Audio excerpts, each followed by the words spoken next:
Bruxelles, d'autres réactions politiques chez nous. Christian Hannette pour le Parti Socialiste, Jean-Claude Autobrut pour le Front National et Hugues Maillot pour Debout la France. On les écoute dans cet ordre au micro de Fabrice Adrien. D'abord, je salue ce vote des Britanniques qui a secoué l'Europe ce petit matin et qui n'a pas fini de secouer l'Europe. Mais je ne peux pas m'en réjouir. Cette Europe prospère, c'est vrai qu'elle n'y est pas.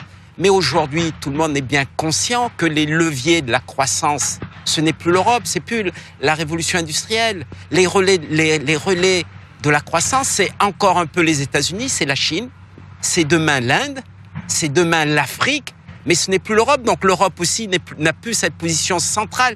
Il faut que l'Europe réinvente un projet. C'est la meilleure nouvelle politique que j'ai entendue depuis 40 ans.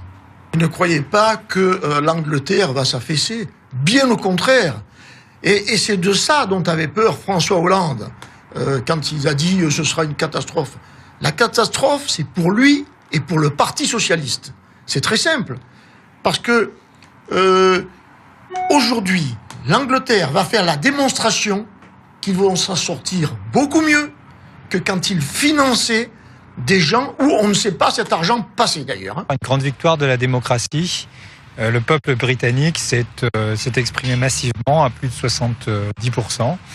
Et il a, d'une certaine manière, infligé un camouflet à l'Union européenne, à ses dirigeants qui disaient encore dernièrement qu'aucun choix démocratique ne pouvait s'opposer à la construction européenne. Là, il y a un peuple important, le peuple britannique, qui vient de dire clairement ce qu'il souhaitait.